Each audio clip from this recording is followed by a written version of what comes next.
Second type of connection in case of three-phase transformer, primary and secondary winding is referred to star-star connection. जहां पर हम primary side में तीनों phases के starting terminals को supply से कनेक्ट करते हैं और एंड टर्मिनल्स को कॉमन या न्यूट्रल पॉइंट पर कनेक्ट कर देते हैं. Same way we do on load side.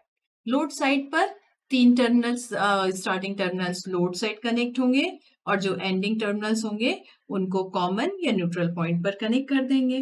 तो इस तरह से we are getting one extra point that is neutral point. इस तरह में भी अगर हम ट्रांसफार्मर के फेजेस के बीच जो रिलेशन है देखेंगे कि स्टार स्टार कनेक्शन को प्राइमरी और secondary with same polarity and same direction can be placed. माने तीनों फेजेस 120 डिग्री इक्वली डिस्प्लेस्ड हो, both side primary and secondary side, और पोलैरिटी भी सेम हो. और एक और टाइप से कनेक्शन कर सकते हैं 180 डिग्री फेज शिफ्ट से, जिसमें हर एक कनेक्शन जस्ट हर एक फेज प्राइमरी साइड के कंपैरिजन में दूसरे सेकेंडरी साइड का 180 डिग्री फेज आउट हो. इनमें रिलेशन क्या होगा? Line voltage would be 3 times phase voltage, but the currents would be the same. So there is a phase separation of 30 degree between the line and phase voltage, जबकि currents are same in phase and line. 180 degree phase shift के case में भी similarly we can plot the phasor diagram also.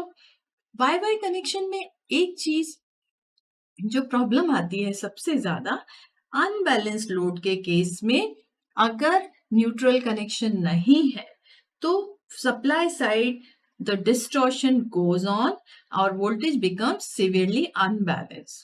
तो इस तरह से हमें neutral connection ना होने पर अनबैलेंस्ड लोड का बहुत सारा नुकसान ट्रांसफार्मर की परफॉर्मेंस पे हो जाता है. दूसरा, स्टार स्टार कनेक्शन में थर्ड हार्मोनिक भी अवेलेबल है. तो बैलेंस कनेक्शन में तो these harmonics are equal in magnitude and also in phase with the magnetizing current. The sum at the neutral of star connection is not zero. तो क्या करेंगे? It will distort flux wave और इस वजह से it will produce voltage having harmonics in each transformer, whether primary or secondary. तो harmonics, third harmonics का impact star star connection में बहुत ज्यादा होता है, जो कि डेल्टा डेल्टा कनेक्शन में सर्कुलेटिंग करंट के तौर पर बस डेल्टा कनेक्शन तक रहता, उससे आगे प्रोपेगेट नहीं होता. तो इसके अलावा अनबैलेंस और थर्ड हार्मोनिक प्रॉब्लम को सॉर्ट आउट कैसे कर सकते हैं? We can use one solid ground of neutral winding और by providing tertiary windings along with these main winding.